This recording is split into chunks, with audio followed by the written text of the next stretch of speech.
Let's ride, guys. What you're looking at here is my ride today, Memorial Day, in Lake Apopka North Shore. I'm using a DJI Mini Pro 4. As you can see, I guess in that opening was one of its master shots features where it controlled zooming out and maneuvering. And here, as I'm riding, it is in active track mode in a manual follow. So it's following directly behind me and will remain behind me, of course, avoiding any obstacles that it would come in contact with. My ride today, I'm on a new bike.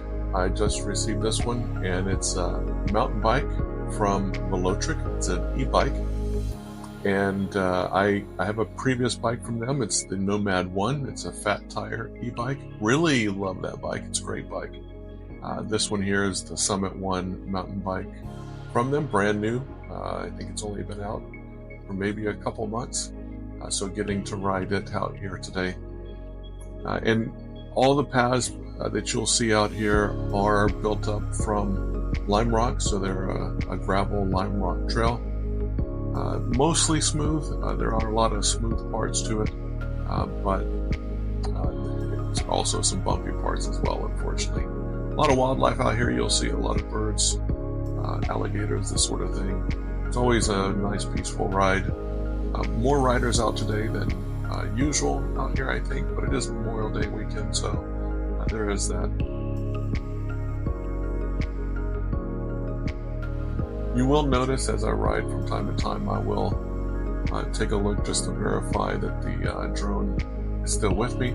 It's a super quiet drone, and the remote control for it, I have a handlebar mount for that remote control. Unfortunately, I had some problems with the hardware during the ride, actually, so I went ahead and removed that hardware and took it off the handlebars, and it's sitting in my rear rack bag that you see behind me, and it's sitting back and it's working just fine.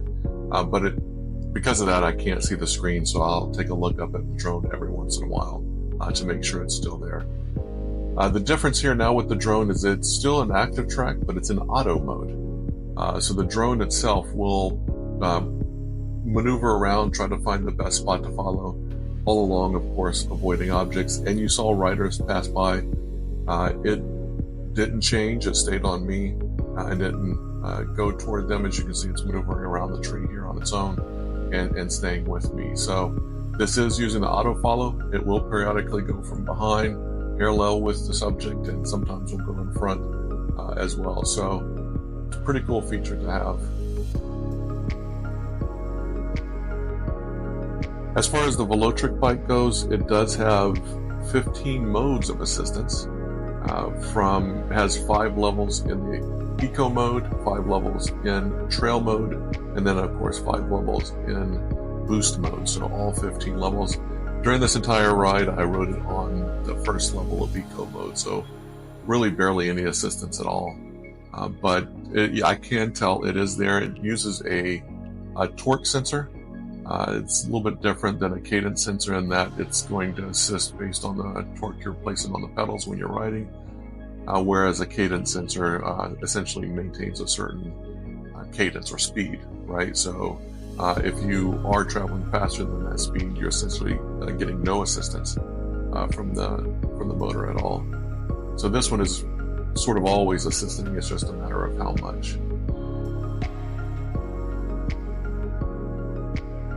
And the Velotric bike is a beautiful blue. I really love the color on this bike. Very smooth ride.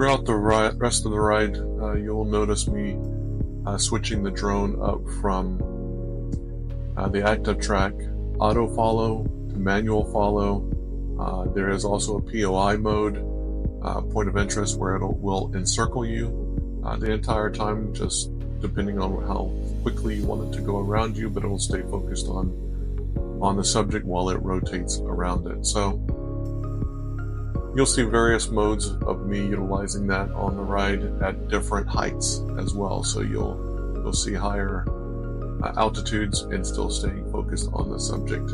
But I'll be quiet now and let you enjoy the rest.